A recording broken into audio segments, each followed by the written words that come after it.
का वार देख रहे हैं आप। मैं हूं आपके साथ पूजा यादव। आज के बुलेटिन की शुरुआत होगी बड़ी खबरों के साथ। सबसे पहले कांग्रेस सांसद राहुल गांधी के दिल्ली आवास पर पुलिस पहुंची और इसके विरोध में कांग्रेस ने जोरदार हंगामा शुरू कर दिया। केंद्र सरकार पर जमकर हमला भी बोला। इस पर देंगे विस्तार से आपको जानकारी, लेकिन अगली खबर के लिए रुख करेंगे मेरे सहयोगी महिमा सिंह कंवर का। जी हाँ, मैं दूसरी बड़ी खबर पर बात करूंगी, जेल में बंद अतीक और अशरफ की। जी हाँ, ये दोनों के दोनों खौफ के साए में क्यों है? क्योंकि शूटर्स के खिलाफ फाइनल एक्शन प्लान तैयार हो चुका है और इसे लीड कर रहे हैं दो एनकाउंटर स्पेशलिस्ट अमिताभ यश और अनंत देव तिवारी। इस खबर पर मैं आपको दूंगी विस्तार से जानकारी, लेकिन तीसरी बड़ी खबर आपको बताएंगे मेरी सहयोगी सुरभि। तो नमस्कार, और 4 के बारे में तीसरी बड़ी खबर मैं आपको बताऊंगी। 2024 के बाद से 2029 में बीजेपी ऐसे लोगों को टिकट नहीं देगी जो कि 2 बार से सांसद है, बल्कि पार्टी नए लोगों को मौका देने की तैयारी में इस वक्त नजर आ रही है। इस पर विस्तार से बात करेंगे, लेकिन चौथी बड़ी खबर जानिए मेरे सहयोगी सचिन दुबे से। नमस्कार, 4 के बारे में आखिरी बार बात होगी पीएफआई को लेकर एक चौंकाने वाले खुलासे की। पीएफआई का मकसद 2047 तक भारत को इस्लामिक राज्य बनाने का था। इस मामले में एनआईए ने चार्जशीट दाखिल कर दी है। तो एटीएस बिहार ने पूर्वी चंपारण के एक शख्स को गिरफ्तार भी कर लिया। इस खबर की देंगे पूरी जानकारी, लेकिन आगे बढ़ते हुए इसी तरह करते मेरी सहयोगी पूजा। देखिए, बिल्कुल आज की अगर बड़ी खबरों का जिक्र करें तो आप सभी लोग जान रहे हैं, कांग्रेस सांसद राहुल गांधी के आवास पर पुलिस क्या पहुंची। उसके बाद कांग्रेस के तमाम नेताओं ने मोर्चा खोल दिया और कांग्रेस सांसद राहुल गांधी के आवास पर जो समर्थकों का हुजूम है वो नजर आया। हालांकि कई कार्यकर्ताओं को डिटेन भी किया गया। दरअसल भारत जोड़ो यात्रा के दौरान राहुल ने यह कहा था कि आज भी महिलाओं का शोषण होता है। इसी मामले को लेकर पुलिस पहुंची थी। इस पर पूरी रिपोर्ट देखिए।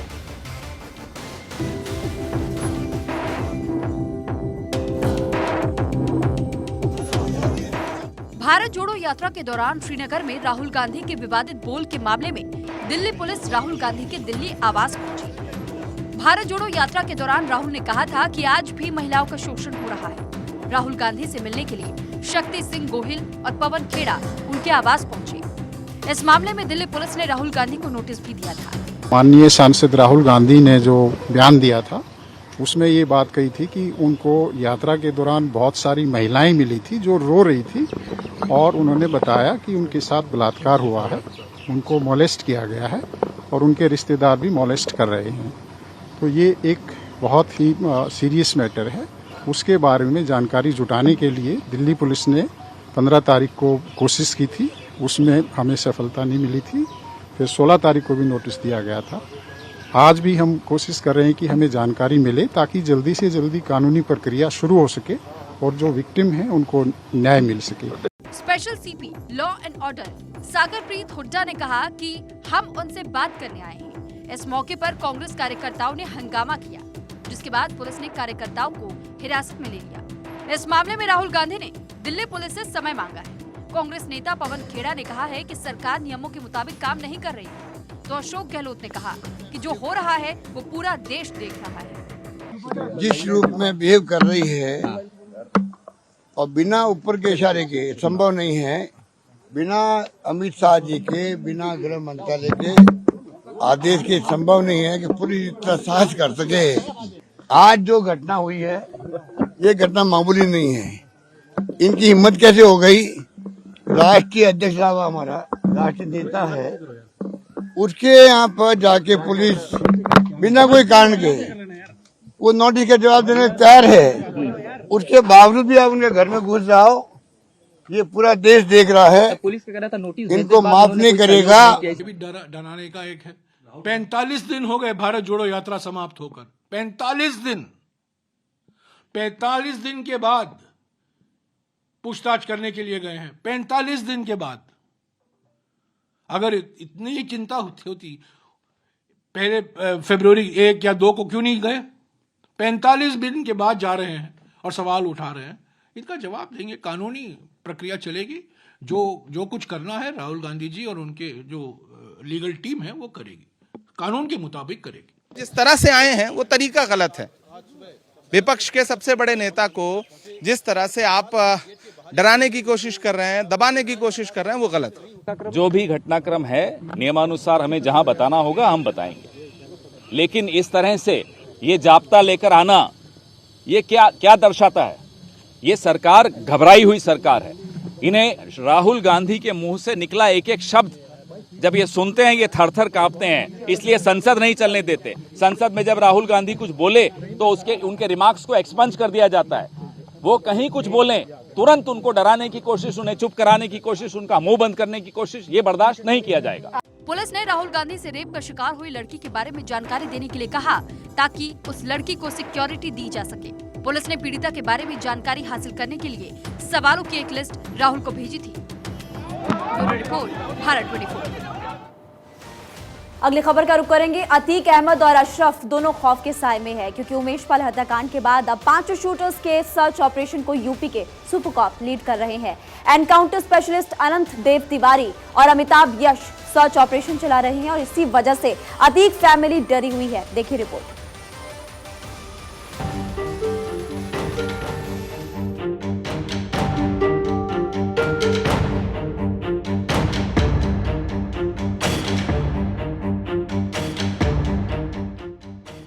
तांगा चलाने वाले के बेटे 17 साल के अतीक ने अपराध की दुनिया में कदम रखा था। आज पूरे देश में अतीक अहमद के नाम की चर्चा हो रही है। वजह है प्रयागराज का उमेश पाल हत्याकांड। लेकिन अब यूपी सरकार ने अतीक अहमद पर एक्शन का फाइनल प्लान बना लिया है और इसकी जिम्मेदारी दी गई है 2 तेज तरार आईपीएस अधिकारियों को। पहला नाम है अमिताभ यश और दूसरा नाम है अनंत देव तिवारी। पहले आपको इन दोनों के बारे में बता देते हैं। कौन है अनंत देव तिवारी? 1987 बैच के पीपीएस अफसर, 2006 में मिला प्रमोशन, चंबल के बीहड़ में डकैत से लिया लोहा, ददुआ के आतंक का किया, 2008 में ठोकिया को किया ढेर। एनकाउंटर लिस्ट में 100 से ज्यादा अपराधियों के नाम। बिकरू कांड के बाद विवादों में आए। भारत की टॉप सबसे चर्चित आईपीएस में नाम। अपराधियों का यमराज मिला हुआ है नाम। और अब आपको बताते हैं कि अमिताभ यश कौन है, जिनका नाम सुनकर ही अतीक और अशरफ की नींद उड़ गई है। कौन है अमिताभ यश? बिहार के रहने वाले हैं, पिता भी आईपीएस थे। ददुआ ठोकिया के एनकाउंटर टीम को लीड किया। एसटीएफ में एसएसपी रहे अमिताभ। चित्रकूट के आसपास डकैतों का खात्मा किया। मौजूदा वक्त में एडीजी एसटीएफ है यश। खाते में 150 से ज्यादा एनकाउंटर। मुख्तार अतीक गैंग के कई शूटर्स को किया ढेर। यूपी के आयुष प्रवेश घोटाले, टीईटी पेपर लीक मामला, पशुपालन घोटाला मामलों का खुलासा करके आरोपियों को जेल भेजा। अमिताभ यश और अनंत देव की वजह से ही अतीक एंड फैमिली टेंशन में है, क्योंकि यही दोनों अधिकारी अतीक गैंग के खिलाफ ऑपरेशन को अपने 200 टीम मेंबर्स के साथ लीड करते हुए 8 राज्यों और 3 अलग अलग देश में छापेमारी कर रहे हैं। अतीक की बहन ने कहा था कि अमिताभ यश उनके भाइयों और अतीक के बेटों का एनकाउंटर करा सकते हैं। अतीक मामले में हर रोज गिरफ्तारी हो रही है। अब हत्याकांड में इस्तेमाल हुई क्रेटा कार के मालिक रुखसार को गिरफ्तार कर लिया गया है। अतीक अहमद और अशरफ दोनों को एनकाउंटर का डर सता रहा है। वहीं शूटर्स की तलाश में नेपाल, थाईलैंड, बांग्लादेश तक छापेमारी हो रही है, तो शाइस्ता की तलाश में भी छापेमारी जारी है। Bureau report, Bharat 24। तो उमेश पाल हत्याकांड को लेकर कैसे पुलिस इस पूरे मामले की जांच करेगी, आपको विस्तार से हमने जानकारी दी। लेकिन अगली बड़ी खबर आपको सुरभि बताएंगी, जो कि आगामी चुनावों से जुड़ी हुई है। सुरभि। बिल्कुल महिमा, और वहीं देखिए बीजेपी अब आगे के चुनाव के लिए नई पॉलिसी बना रही है। दरअसल 2024 के बाद से 2029 में अब बीजेपी 2 बार सांसद बन चुके नेताओं को टिकट नहीं देगी, और ऐसा इसलिए क्योंकि बीजेपी नए लोगों को मौका देना चाहती है। देखिए रिपोर्ट।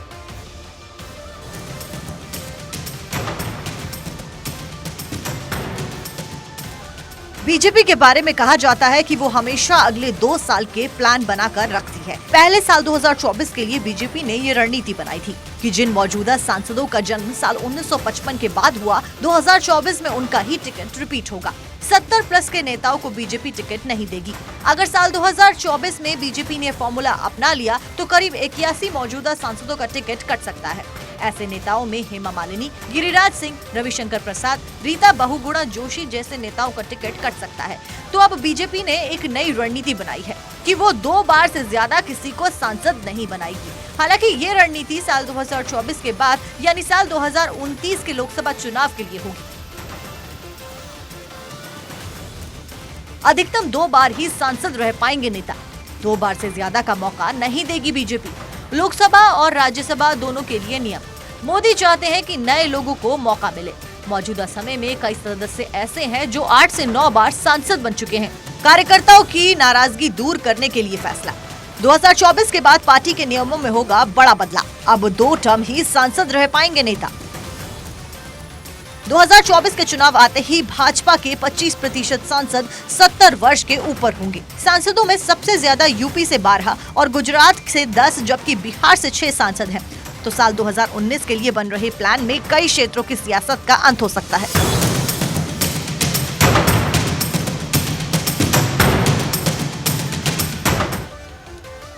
चलिए आगे बढ़ते हैं। एनआईए ने एक चार्जशीट दाखिल की है जिसमें खुलासा हुआ है कि पीएफआई का मकसद 2047 तक भारत को इस्लामिक स्टेट बनाने का था। एटीएस बिहार ने पूर्वी चंपारण से अरशद अंसारी नाम के शख्स को गिरफ्तार किया है। आखिर क्या है पूरा ये मामला, देखिए इस रिपोर्ट में।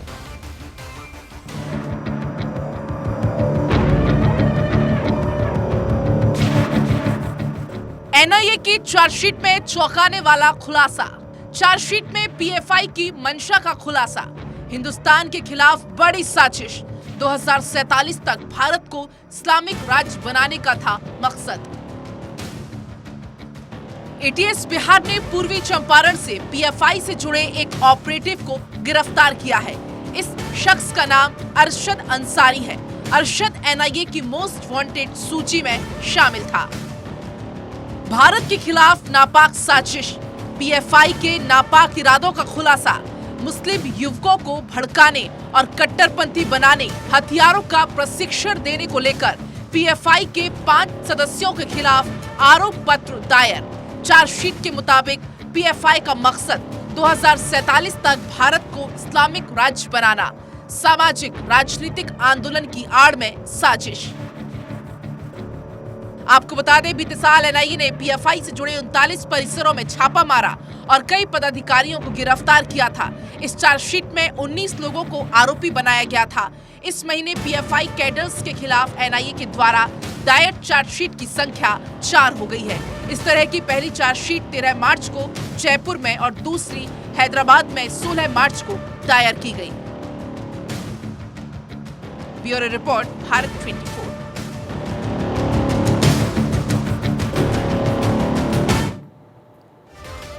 और देखिए, पीएम मोदी 24 मार्च को वाराणसी आ रहे हैं। यहां काशी वासियों को सौगातें देंगे। उनके आगमन पर क्या कुछ खास रहने वाला है, उनके इस दौरे में क्या कुछ खासियतें हैं, उनका आना कितना खास है, इसी पर रिपोर्ट देखिए।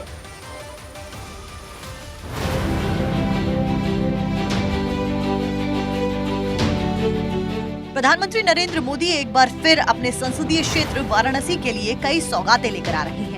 24 मार्च को पीएम मोदी करीब 5 घंटे के लिए काशी में होंगे। इस मौके पर वो 18 अरब के 29 डेवलपमेंट प्रोजेक्ट्स की सौगात देंगे। मोदी 189 करोड़ के प्रोजेक्ट्स की लॉन्चिंग करेंगे, जबकि 1592.49 करोड़ से 9 प्रोजेक्ट का शिलान्यास करेंगे।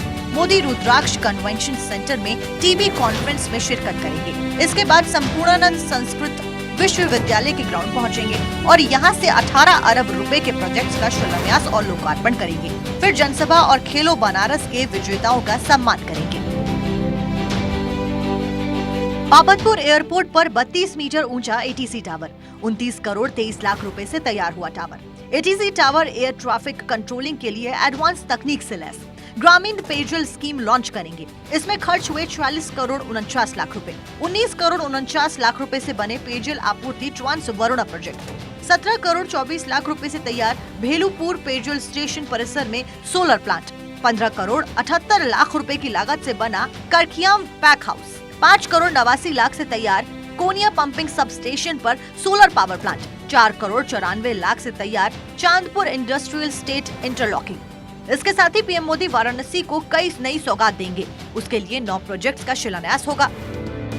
644 करोड़ 49 लाख से तैयार होगा रोपवे। रोपवे के बनने के बाद कैंट से गोदौलिया सिर्फ 15 मिनट में पहुंचेंगे। 400 करोड़ से तैयार होगा international cricket stadium. 202 crore 92 lakh रुपए से सिगरा स्टेडियम फेज 2 का काम। 308 करोड़ रुपए से Bhagwanpur STP Sevapuri HPCL bottling point. IIT BHU में centre for excellence of machine tools and design की स्थापना। 3.5 करोड़ से एलईडी बैककिट यूनिपोल, 2.16 करोड़ से भरथरा पीएचसी, 99 लाख की लागत से floating jetty checking room. CM Yogi भी पीएम मोदी के कार्यक्रम की तैयारियों की समीक्षा कर चुके हैं। पीएम मोदी काशी वासियों को फिर सौगात देंगे, इसे लेकर यहाँ के लोगों में भी उत्साह है। प्रधानमंत्री मोदी 24 मार्च की सुबह 10 बजे बाबतपुर में लाल बहादुर शास्त्री इंटरनेशनल एयरपोर्ट पर पहुंचेंगे। यहाँ से सीएम योगी के साथ हेलीकॉप्टर से पुलिस लाइन जाएंगे। Bureau report, Bharat 24। और 10 मई को जारी होने वाली म्हाडा कोकड़ बोर्ड की लॉटरी को लोगों का अच्छा रिस्पांस मिल रहा है। 4640 घरों के लिए म्हाडा को रोजाना 770 से ज्यादा आवेदन मिल रहे हैं। इन घरों की लॉटरी के लिए 8 मई से रजिस्ट्रेशन चल रहा है। ये भी आपको बता दें कि बीते 10 दिन में 4640 घरों को अपने नाम करने की रेस में 7737 लोग रजिस्ट्रेशन करवा चुके हैं। दरअसल आपको बता दें कि 4640 घरों के लिए रोज मिल रहे 770 से ज्यादा आवेदन। 8 मार्च से रजिस्ट्रेशन चल रहा है। साथ ही ये भी बता दें कि 10 मई को म्हाडा कोकड़ बोर्ड की लॉटरी जारी होगी। 7737 आवेदकों में से 3800 आवेदकों ने डिपॉजिट मनी जमा की और 10 अप्रैल की रात से ऑनलाइन रजिस्ट्रेशन का लिंक बंद हो जाएगा। IHLMS 2.0 ऐप पर रजिस्ट्रेशन की जानकारी मिलेगी। पोजीशन मिलने में ज्यादा वक्त नहीं लगेगा। लॉटरी में लागू होंगे अब नए नियम। 10 मई को लॉटरी जारी होगी।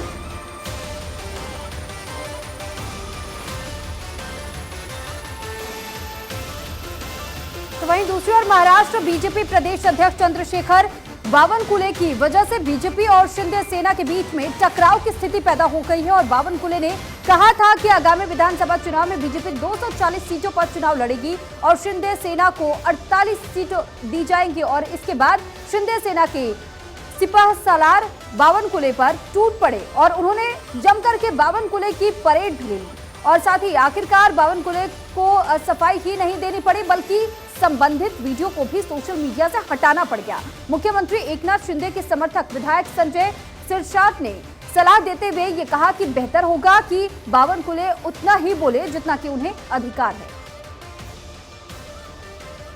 तो इस चुनाव में सीटों को लेकर के अपने बोल पर घिरे हुए बावनकुले शिंदे गुट के विधायकों ने जताई थी नाराजगी। बावनकुले ने कहा था कि बीजेपी 240 सीटों पर अकेले लड़ेगी चुनाव और शिंदे सेना को दी जाएगी 48 सीटें। इन्हें शब्दों पर ही घिर गए बावनकुले। बावनकुले का कहना यह है कि इस समय बीजेपी के 105 विधायक हैं, साथ ही 8 निर्दलीय विधायकों का भी समर्थन है। 60 ऐसी विधानसभा सीटें हैं जहां बीजेपी कभी जीतती रही तो कभी हारती रही है। बीजेपी के पास 43% वोट है और पूरे मामले पर विपक्ष ने ली है चुटकी। बाद में अपने शब्दों से पलट गए बावनकुले। शिंदे गुट ने कहा कि बेवजह ना बोले बावनकुले।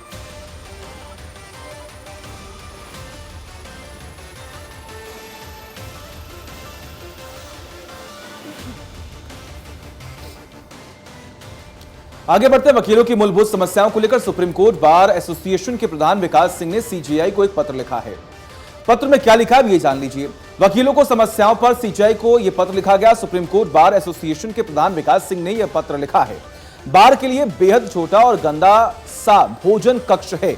अदालतों के आसपास वकीलों के लिए वेटिंग रूम भी नहीं है, इसका भी जिक्र किया। जजों की सुविधा कई गुना बढ़ी लेकिन वकीलों को कुछ भी नहीं मिला। स्थायी समिति में बार को प्रतिनिधित्व दिया जाए। अप्पू घर पर वकीलों के चैंबर बनाने के लिए भूमि आवंटन को लेकर भी पत्र में जिक्र किया। सीजेआई चंद्रचूड़ और एससीबीए चीफ विकास सिंह के बीच हुई थी यह बहस। जमीन मामले पर स्पेशल बेंच ने फैसला सुरक्षित किया है।